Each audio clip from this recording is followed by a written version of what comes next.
Welcome to the Pan-European Movement video channel. The topic of today is an important one for today's Europe, namely the issue of nationalism and also patriotism, and the question if there is a difference between those two, the apparent dichotomy between civic and ethnic nationalism, and finally the issue of pan-nationalism, especially with regards to Europe. Nationalism has multiple definitions, depending on one's idea of a nation.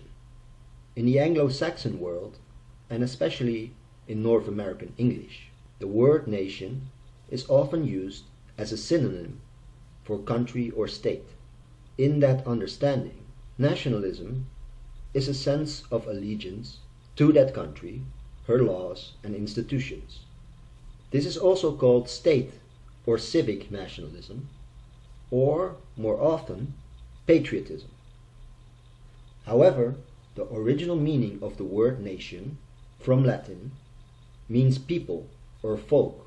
A related concept is ethnicity, from the ancient Greek word ethnos, which means a group of human beings with a shared culture and history, based on a set of markers of identity, like language, in the case of ethno-linguistic groups, like most European ethnicities, or religion.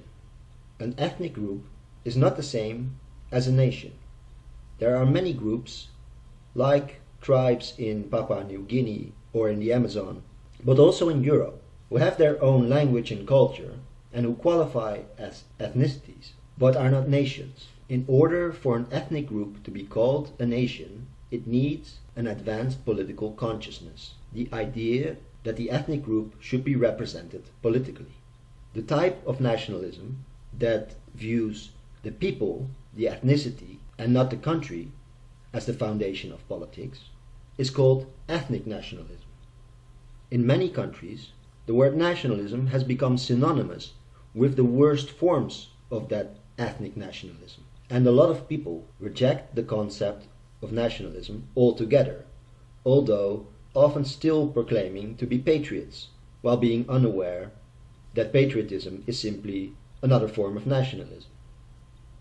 Nevertheless, there are also writers who have pointed out that the difference between ethnic and civic nationalism is not so clear, and in my view they do have a strong point. In practice, most ethnic nationalists, besides caring for their own culture and people, do also care about their country, their laws, their borders and institutions. At the same time, most patriots or civic nationalists, besides caring for their country, their constitution, etc., do also care for their national language, for national commemorations, holidays, etc. So as soon as you say you should be free for Christmas, or Easter, or other cultural holidays, or even as soon as you say your country should have a national language, you are entering the realm of culture and ethnicity. This means that in practice you'll often have a combination between ethnic and civic nationalism. And we don't see a problem with this as long as people do not promote forced homogenization or ethnic hatred. A society can be open to new members and celebrate its cultural traditions at the same time. Those traditions can even be and are often celebrated by some of those new members. Nationalism is not always concentrated on one country or people. There is also a form that focuses on several related countries or peoples as a collective. This is called Pan-Nationalism, like we had in the past Pan-Arab nationalism, and, in our own case, Pan-European nationalism. Now, we usually do not use that term because of the negative connotations. But if you would ask us straight up, yes, we are Pan-European nationalists. The thing is, all those staunchly pro-EU politicians who claim to fight against nationalism are in fact also Pan-European nationalists. However, they promote a Puritan form of civic European nationalism that lacks any cultural reference.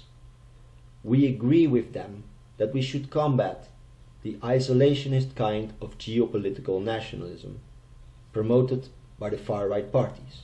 The idea that all politics should be conducted only at the national level is indeed very bad if we want to compete with semi-continental power blocs like China or the US. Only we would call that type of attitude chauvinism. We think European politicians naming nationalism as the big enemy is a deeply flawed strategy, because it will give many citizens the idea that the EU is opposed to their national identity. Furthermore, we think it is impossible to bring together a family of nations, a civilization like Europe, with this scared, sanitized civic nationalism that is only interested in rights, treaties and laws. Of course, those things are very important, but history and culture are just as pivotal. It is a shame that most pro-EU people leave the treasure of our historical and cultural legacy untouched, instead of utilizing it for the noble purpose of uniting our continent. By their lack of action on the cultural front, they give away our arsenal of political ammunition to those people who do have isolationist, supremacist, and anti-EU views. If you are pro-European, it is of course fine if you don't want to adopt the nationalist label. But let's at least agree that we should further cultivate a pan-European identity, both on a civic as well as a cultural level. An identity that is not opposed to, but is an extension of people's regional and national identities. Thank you for listening. Long live Europe. Ave Europa, nostra vera patria.